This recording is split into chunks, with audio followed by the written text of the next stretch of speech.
Hey superstars, welcome back to another episode of Word Up with Danny Katz. Today I am joined by Meredith Swain, co-host of the Gold Pill podcast, astrologer and intuitive. Before we dive into today's episode, which was a juicy one, I am reminding you to click that subscribe button, to like, to share, to comment. Your every comment goes a long way in nudging me ever higher in the algorithmic hierarchy. I'm also reminding you that the show is divided into two halves. The first half is free on all of the audio podcast platforms, as well as on my locals page and YouTube. The second half is available for paid supporters who are supporting me on Patreon and on locals. You can find links to both of those pages below. Pick your favorite platform or both, because abundance rocks. And for as little as $5 a month, you will get access to all of my second half conversations, plus oodles of bonus content. I think that does it for housekeeping. Oh, reminding you to sign up for my newsletter at dannykatz.com. I haven't sent one out in a while, but given the creepy censorship going on, it is the best way for you and I to stay in touch. I recommend signing up now while you're listening or watching. Just open up a new browser, go to dannykatz.com, drop in your email. You will get 5 free quantum languaging hacks for instant empowerment. And then you will find out when my new book drops, which is coming very super soon. And when I'm hosting webinars, offering courses, doing live events, et cetera, et cetera, et cetera. Okay, that does it for housekeeping. Buckle up and prepare to enjoy my conversation with Miss Meredith Swain.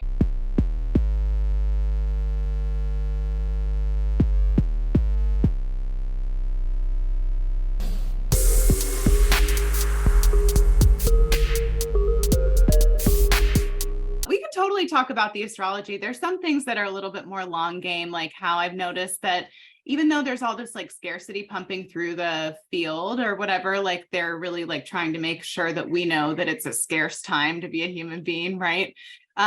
It seems like there's like another thing happening altogether where it's like the energy economy, where like if you are like, I mean, I don't really necessarily believe that it's about like vibrating as high as possible, because I think that's like you're in for a crash, right? But I think like that I've been doing great. Like, have you? I mean, it's so weird, like financially, like I've been like, and I'm noticing that other people that are aligned maybe in whatever way are also doing great with their resources. And so I'm like, that just doesn't track with like what the narrative is. It doesn't make sense to me. I'm like, are we living in like another dimension? And so there's just a lot of different ideas that I have that are, this is what's hot and alive for me right now. So cool. I love that. I mean, for me, I don't like, I've never, consensus reality, I feel like doesn't really apply to me.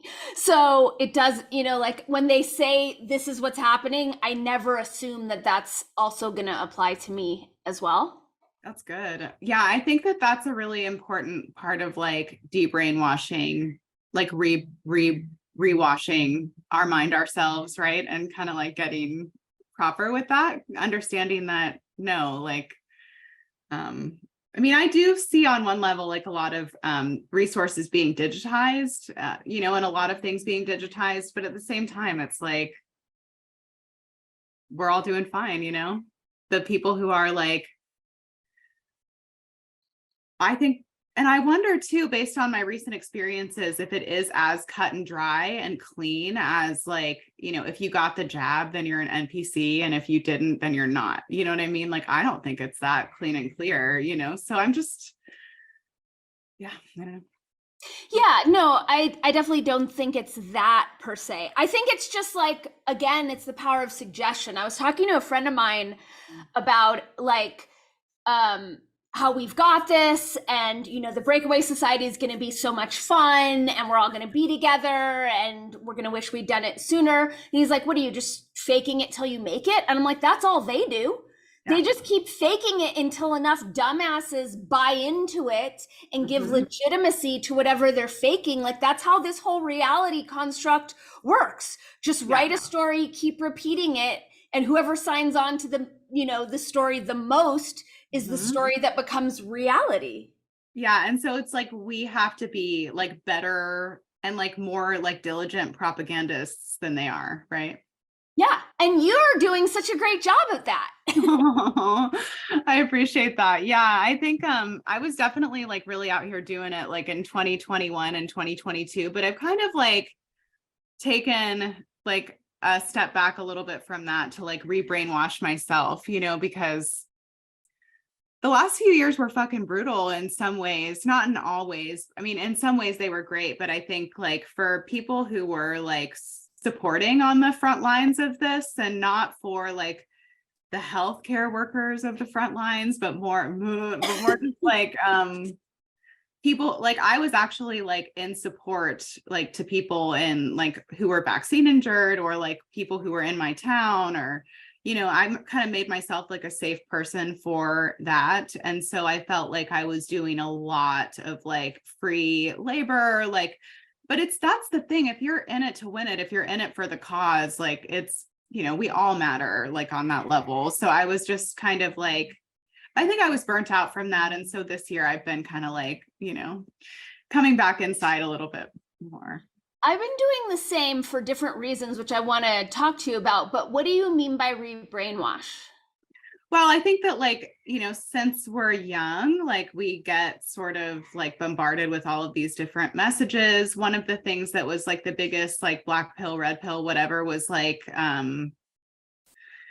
just seeing all of the occult symbolism inside of like, logos for fast food restaurants and within music. And like, I recognize that it's a lot of, like you said, like like a post-hypnotic, like suggestion. Right. And so realizing that, I find that it's important to constantly be telling ourselves different messages. And for me, I do it in like words sometimes, like I do it with words, but I also like run colors through my body a lot or like through my brain a lot. Like I work a lot visually. I'm a Pisces moon. I'm not sure. You're an Aries moon, right?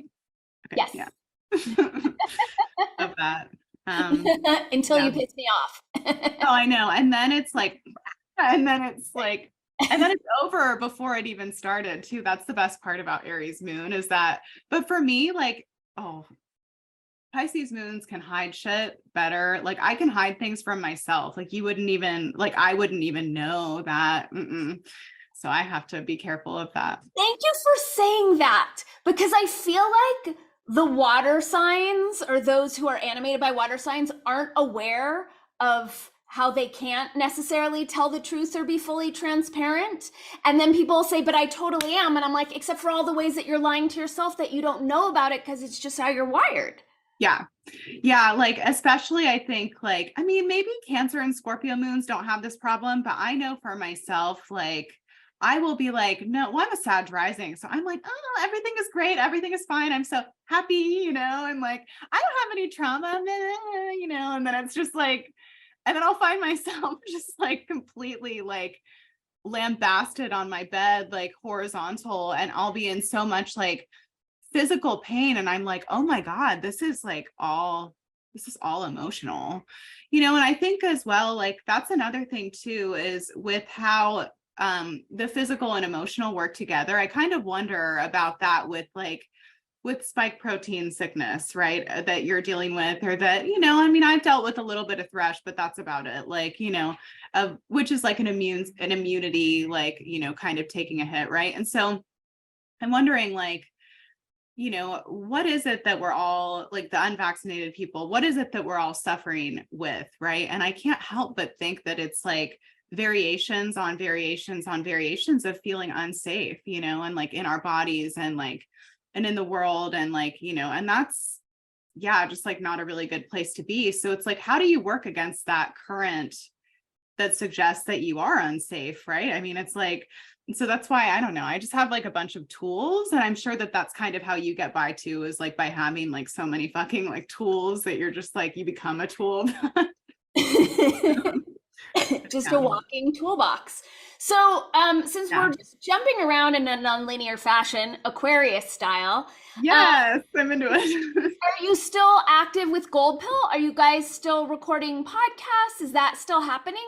Yeah, like I would love to be a little bit more active with it. Right now, I feel like, well, okay, Amy and I are both, I think, going through some stuff, and that's led into like, I think us like recording a little bit less often. Like we both have like, I mean, the Gold Pill is like an egregore, like it's like an idea, like it's like a thought form that will always be there and will always exist. I'm just not sure, like, I think Amy and I both have like stuff going on. So when we try to podcast, it's like either like the technology gets kind of weird, or like one person is like, dude, I'm fucking emotional today. Like, you know what I mean? Or whatever. Right. And so, I mean, she's a Pisces, I'm a Pisces moon. So we have that in common.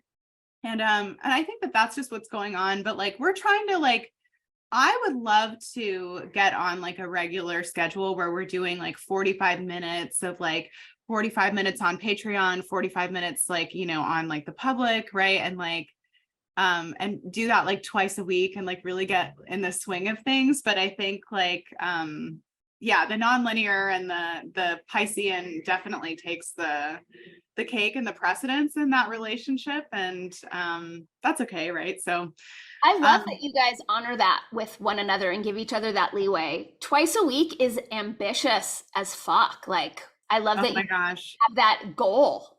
That's awesome. Like just thank you for saying that, by the way, because you never know like what is like enough and what's not enough. Like I'm a mental projector in human design, which is so fucking weird, by the way. Well, how do you experience that, and what is weird about it? I don't really like it, to be honest. I have never like, people get into such a sweet spot with their design and when they grok it and when they're like, yeah, like, and I haven't really had that moment yet. I think that my design works better for other people than for me. Because like, I mean, Ra Uru, or whatever, the creator of human design, he said that like it is like extremely difficult to be a mental projector, and like basically like good luck and like hope you like trial and error, and like it's really easy to get lost in the Maya because we don't have any bottom definition at all. It's just the top two centers or the top three in some cases. And so for me, I've always felt like a floating head, and like it's very easy for me to get lost in that, like to get lost in the story and to get lost in like the constant like, and so like when it comes to relationships or when it comes to everything really, I think I apply a lot more thought and a lot more like and then also there's the projector component of needing to rest a lot, which is true. Like I have always like spent like a third of my day like on my back, regardless of like, and life takes it from me if I don't give it to myself. Yeah. Oh, I'm starting massage school at the end of this month because fuck it, why not? I've always wanted to learn about the body. And so I just made my payment for the summer classes and I'm super excited to do that. Congratulations. That's really smart. That's a smart trade skill to set yourself up with. Thank you, girl. I really appreciate that because, and it's it feels impractical to go back to school right now on some level for me. No, you're like, no, it's not. Okay. So that's good. That's good feedback. Because I don't know, but I've had a medical intuition gift beginning to really like fill in the last few years. I like got the memo about the jab as soon as I heard about it. I was like, oh my God, everybody has like a plus and minus like at the center of their heart, right? And that's like what creates the natural like human heart field. And the spike protein is actually intended, by the way, to create minus plus, to flip the like polarity at the center of somebody's chest. This is what came to me, right? So I've practiced this on Ryan on flipping his polarity back to where it was. And he's noticing some like improvements in like general overall health and like well-being and stuff like that. So I think that it basically creates like a black hole in people, you know what I mean? Because that like natural plus minus, the natural like masculine and feminine balance or whatever that's here, it keeps us protected, it keeps us aligned, it keeps us like in that space. And so if you have like an inversion there, then it creates like a black hole, or like like it sucks, people's energy, and that's why everybody's, fucked up from it. But anyway, so I've got this medical intuition gift that's been filling in a lot of different ways. And then I've also been working on like spell work for people's health issues, like behind the scenes. And I'm aware that like with medical massage, and medical astrology. Oh yeah, you'll clean up. All right, so you said something that I just want to jump on, which is about the spike proteins creating the reverse, because I had posted, for the audience listening, I got like really slammed with a spike protein reaction.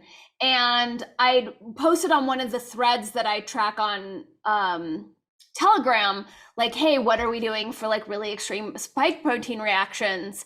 And the person who runs a thread, who I love, she's like, it's not spike protein, it's frequency.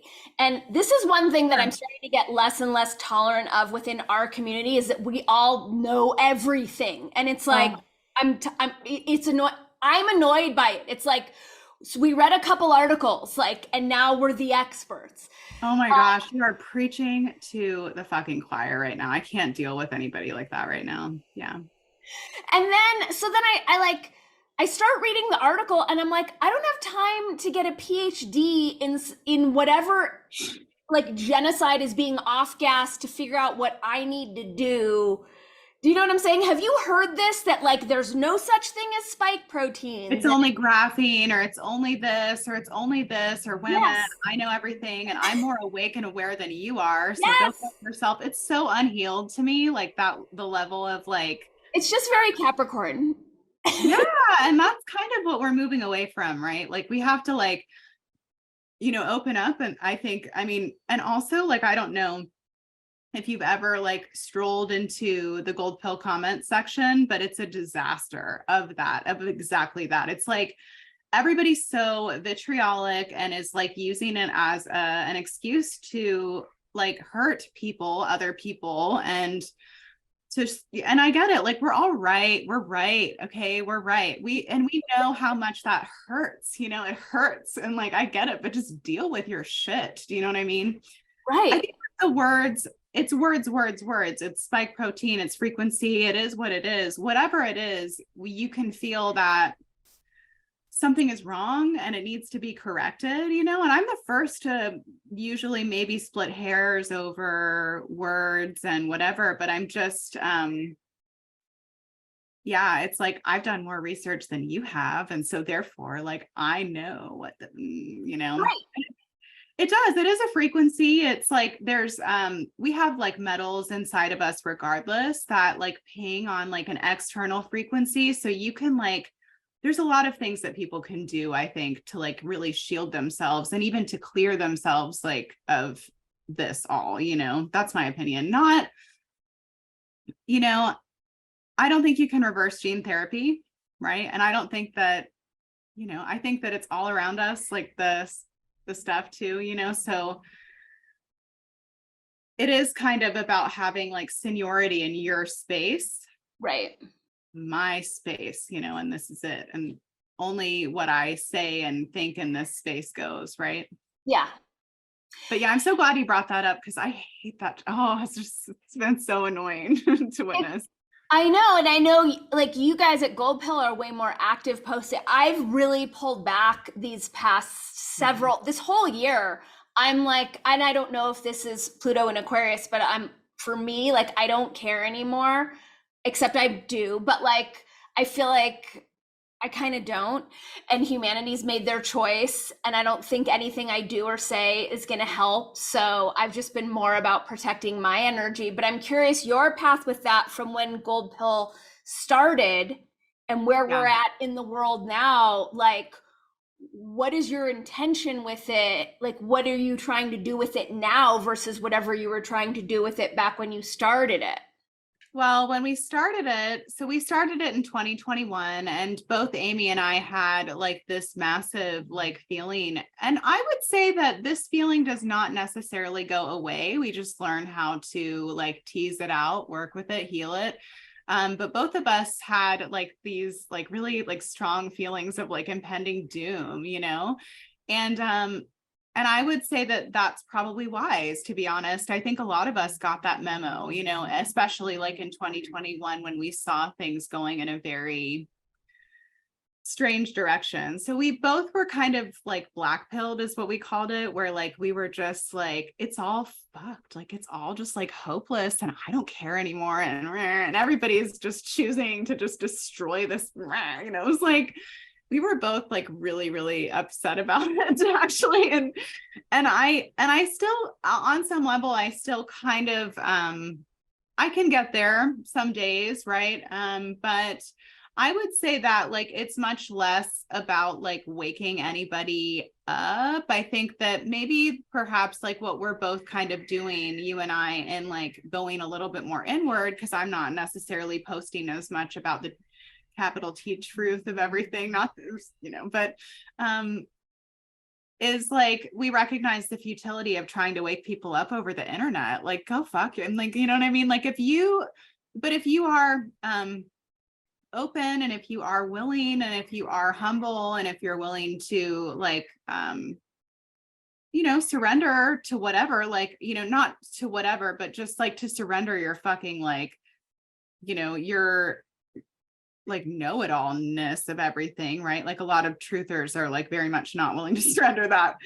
I think that like we can do a lot to actually like, I think that this is all being game theoried and like mapped out and like changed and then changed again and changed and then changed again, like probability or like, you know, rolling a dice or something, right? So I feel that we actually have like way more control over it than like we even like would ever realize.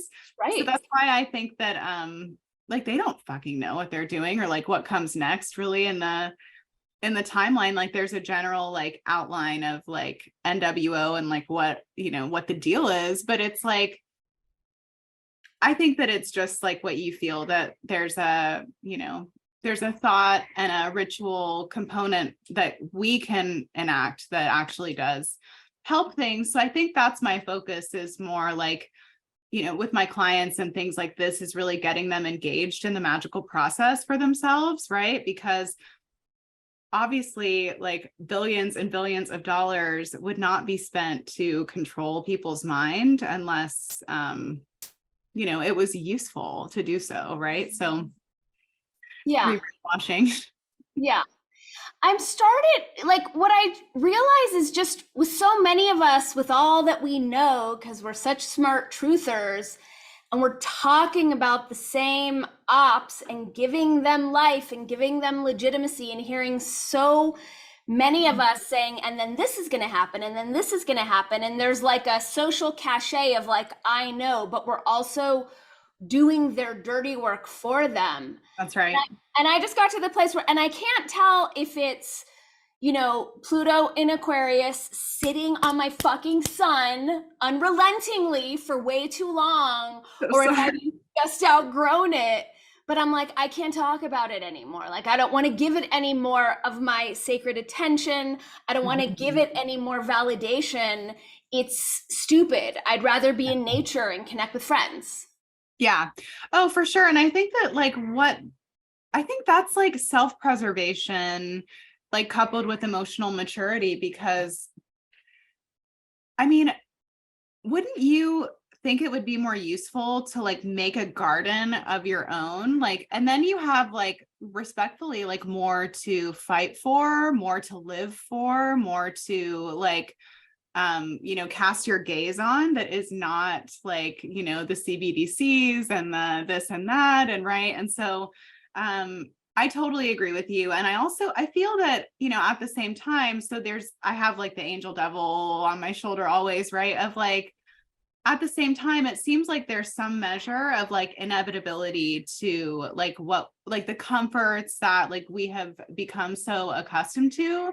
like, you know, at some level, if we were in like a natural, maybe like a bit more like organic universe, that endless expansion, I feel like is actually possible. Like, I think that it's a farce or a fallacy that we can't like endlessly grow and expand. I think that that's what I've been doing my whole life and that we're like wired to do. Maybe sometimes we have to like accept limitation and constriction in order to do that. But, you know, people say like, oh, it just can't grow endlessly forever. And I think that that's actually like a program or like a script, you know, and I think a lot of this, I do believe a lot of this can't be averted necessarily, but I do feel like we have a lot of like choice in the way that it goes, you know, and so especially with the leaps that people are making, that I'm making. I mean, like a couple of days ago, I went to visit my friend at work locally, and she works at a rock shop, and she dropped this big ass rock on her foot, you know, and she was like,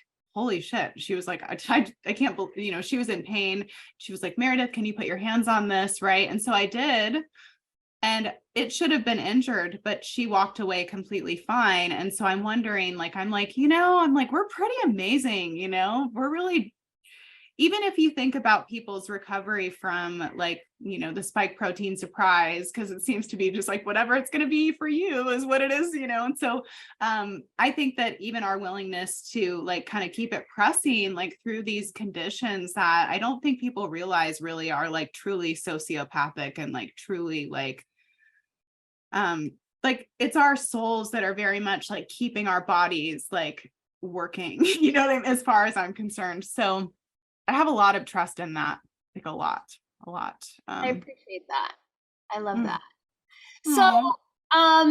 the initial impetus for inviting you on, though I wanted to have you on for quite a while, but I'm like, what's going to be the right thing? But let's just tiptoe our way into it. Yeah. How did you become an astrologer? And I do want to share something that I had completely blocked out.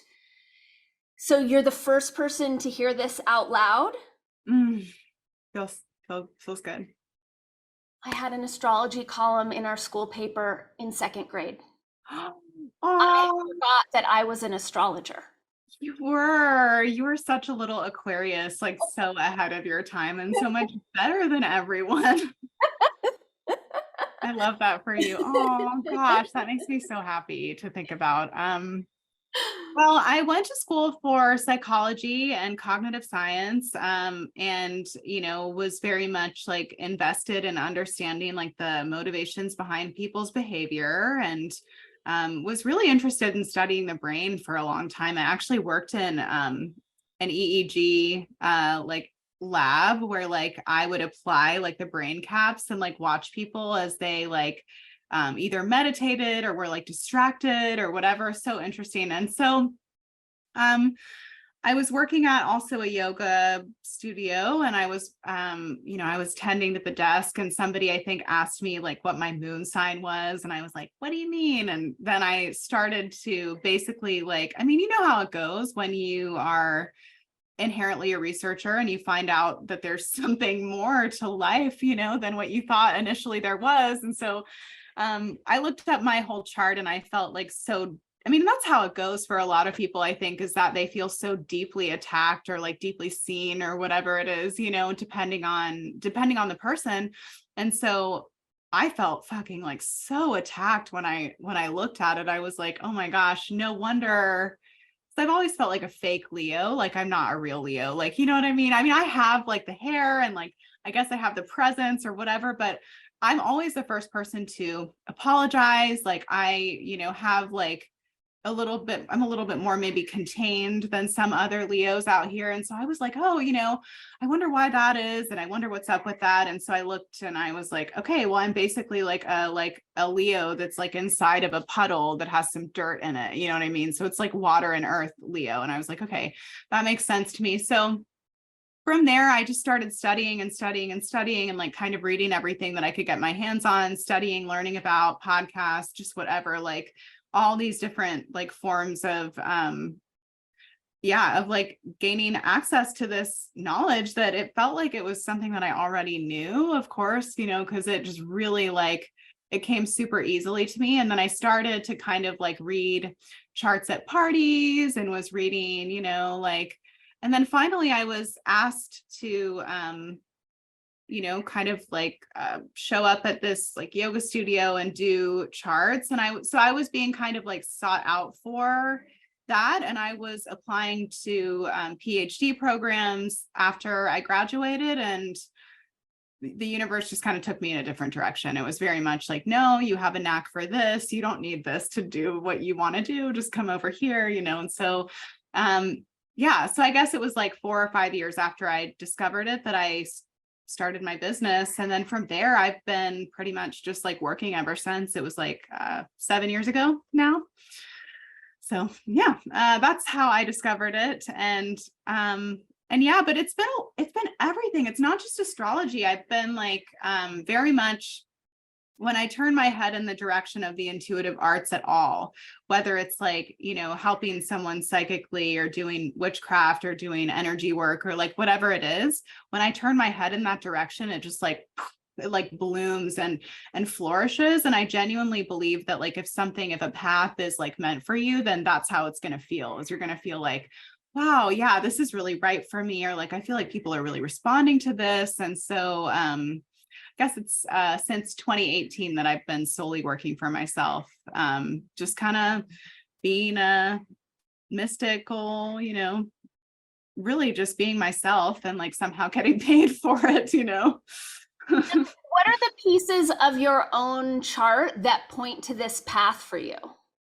Oh, okay. That's a really good question. Well, let's see. So I have a Pisces moon. I think we mentioned that whenever, like before. I think that makes me almost like too sympathetic with other people, where like there's a process of learning how to kind of like differentiate like your energy from another's energy. Cause I can literally like, I mean, this sounds weird and like, people are probably going to be like, that's kind of sus, but I can like be inside of someone else's body. And if I'm not conscious, I'm not even realizing that that's what's happening. Right. So that level of sensitivity like looked like in the early part of my life, health issues, emotional problems, just being extremely like turned in like a very negative direction. And so as soon as I recognized like, oh my gosh, like that's what I'm doing. I'm literally like way sympathizing with people too much.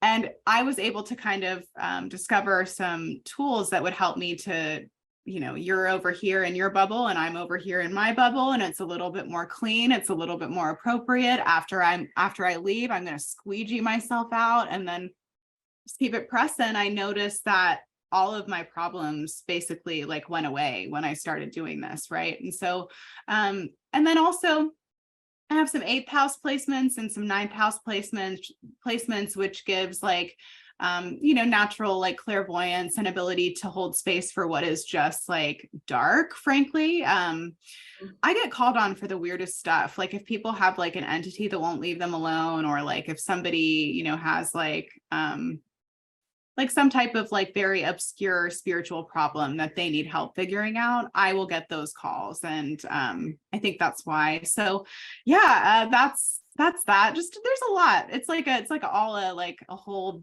big working picture. But I would say my sensitivity has not always been seen as a gift by me. It's been seen as a curse a lot of times. I'm sure you know what that's like, but I think that's any sensitive person. It is a curse and a blessing. Yeah, because you really have to learn. Well, okay, so we live in a society where it's like really not encouraged to kind of like make your own life how you want it to be, right? And I have to do that. Like I cannot live the like normal life. If I live the normal life, I'm gonna like I'll die in 5 years. Like I'm not even kidding. And I know that's like I should cancel, clear, delete, but I can't do that. I can't do that. So I have to, architect my life in a way where I'm able to honor my sensitivity. And even then it becomes challenging because people place demands on other people. And that's kind of like how we do life here at this point in time. Well, and that's why I was so struck by how you and Amy are doing your podcast. And I love that like you both honor Mm, that sensitivity in one another. And it's also such a feminine, mm, way of going about it when we've been so masculine in this like hustle culture. And it's like, I mean, in reality, and I love Gold Pill podcast, don't get me wrong. And I love my podcast too, but like, we're not curing cancer. Like, it's not, no, if we take no. some time off, it's really okay. It really is. And then honestly, like the work that you do from that point on is like so much better. Like, I don't know if you've ever like just taken a weekend, like to just chill out and not do anything, but the work that you end up doing from that is usually like way better because you've had a chance to, this culture does really promote like being busy and hustling and doing it, right? And so I'm going to school and I'm like, I'm like, how? I'm like, I'm looking forward to it in so many ways because I'm really excited to learn all of the body terms. I'm doing medical terminology this summer. Nice. But it's going to be like 2 classes in 2 months. And I'm aware that, that's going to be like an additional thing on my plate. So I'm like, shit, what can I like take off of my plate to accommodate? Yes, for sure. So, yeah. And then I was raised by 2 generators, 2 sacral generators. And so the expectation that I was always going to be on or that I was always going to be doing something was definitely there. And then I think about like the type of work that I'm doing compared to the type of work that my parents were doing when they were working, very different, very, very different. And like probably like closing a bunch of portals versus like going and working a bit more of a mundane job. There's just like a different energetic like output and distribution, I guess, with that. So Yeah. mhm, I'm a manifesting generator, so I'm supposed to be doing a lot at all times, but I mhm, don't want to do that anymore. So now, like right now, I'm working against my own design and saying, like, no, I'm actually not doing that. And I also think that when we just keep going, we get stuck in the same grooves and things get stale and we're recycling old ideas. And I mhm, remember once seeing an interview between Quentin Tarantino and Fiona Apple, and they were talking about like, Quentin Tarantino was saying how like Hollywood was always on him for not making enough movies, and mhm. Fiona was saying like the record industry was on her for not putting out music fast enough.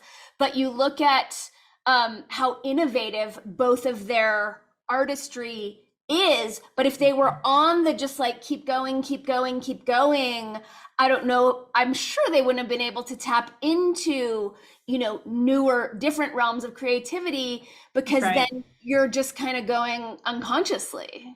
You're not a computer, like, and I think that the fact that like we have this so the fact that in my lifetime, it's always been about the hustle, honey. What can you do? How much can you do it? You know what I mean? Like it's always been about that. And so it's very unsurprising that we're being pushed in the direction of transhumanism, where like, people are like expected to like constantly output. And I also think that a lot of that has to do with our energy as well, right? Like, because if we are really well rested and really like mentally, like, there's just a different space that you can get into when you're a little bit rested. There's like a really juicy, like, headspace that you can occupy. I think if we're there, then we are going to not want to be slaves, And I also wanted to mention too that I have all of my friends are generators or manifesting generators. Everybody that I've ever like loved romantically is like a generator, right? And so, because the projector and generator dynamic is very special, I hold it very close to my heart. That dynamic, it's like meant to be, and so.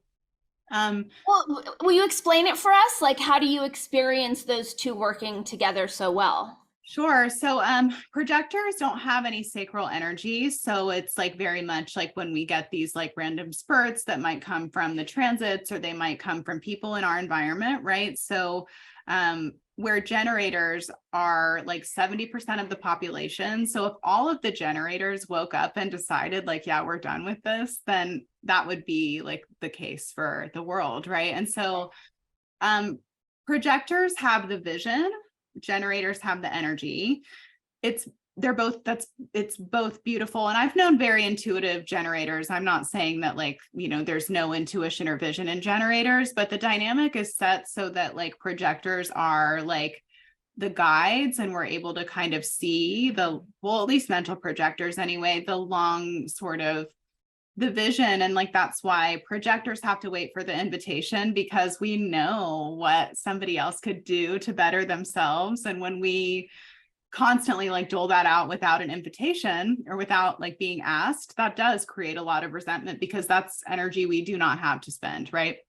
And so usually when I meet a generator that it's like, it's a right fit, and that's manifesting generator or regular, like just like a generator. Right.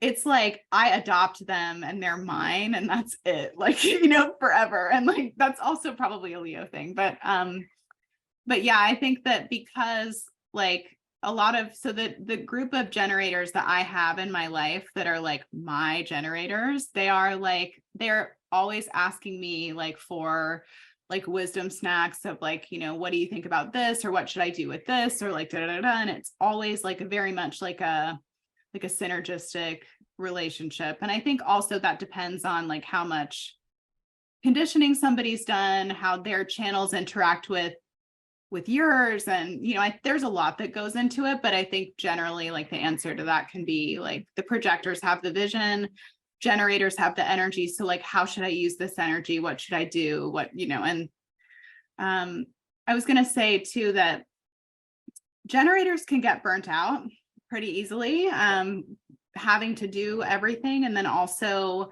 you're not going to have sacral energy for everything. Like even, how there's like that, like yes and no response in your body, like you're not going to have that for everything. And so if it doesn't like light you up or whatever, then you're not going to like have the energy for it. You're not going to want to do it. Sometimes what lights you up is like taking a nap, and just not. So I'm really glad personally that you're like taking some time away from that, because I think that's healthy. It's necessary. And then also you do have like, it's the smallest planet, but then it's also, though he be but little, he is fierce. That Pluto, is like sitting right on top of your sun, which really necessitates like going to like your psychic basement, like early and often. And you can't do that if you are like super like above the surface and topical and like making sure that everybody has their newsletter from your email on time. You know what I mean? It's like, right. So I love that you said newsletter,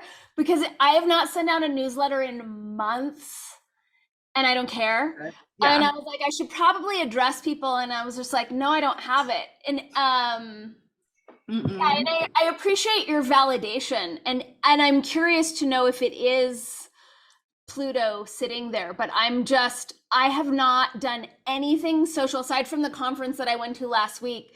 Like I don't want to be around people. I don't want to be in group settings. I'm just like isolating by myself and like reviewing, like basically all the trauma and just seeing like what integration, what needs cleanup, what needs to be felt. That's kind of all I'm doing. And if I remember your chart correctly, and you can like edit this part out if you want to, like, just whatever. But if I remember correctly, I think that this is like one of those times in your life that you're really being asked to be just like selfish. Like we're not, so Aquarius people want to like do not in the same way that like a Libra might, but want to do everything for the world, like for the world and for humanity. It's like super important to you. And so it's just like the time to be like as selfish as possible. And that actually, to me, it extends beyond Pluto sitting on your sun. It extends like out further than that. But it's kind of like, that's the whole, like the piece of the whole that I'm getting, is that sometimes you have to take that space for like, it's self-preservation. It's not even selfishness. And selfishness is a good thing as far as I'm concerned, because with Chiron and Aries, which is like part of what we're navigating, from 2018 until I believe like 2025 or 26, I should probably, look that up or something. But with Chiron and Aries, people are just like giving themselves away, right? And they're like, giving their individuality away to this thing that like they don't understand, right? And so I think the more people can like, who can really dial up the individualism right now, and who can dial up like giving more of a shit about what makes them unique and like what makes them valuable, as opposed to like, how much can I do today? How many things can I cross off my list? You know, maybe people wouldn't be so homogenized so easily if they had like, you know, that time and space to like, you know, be selfish or whatever. Like, selfish is a good thing, I think, especially for you right now. But I think for people in the world with Chiron and Aries, if you're not selfish, you're going to get mutated, right? So it's like, I mean, it's been really disorienting for me because for my entire adult life, it's just been, how can I serve humanity? How can I serve humanity? And since that's been my true north and that's been the organizing principle, and all of a sudden I'm like, I don't really care about humanity. I'm like, I don't know what to do.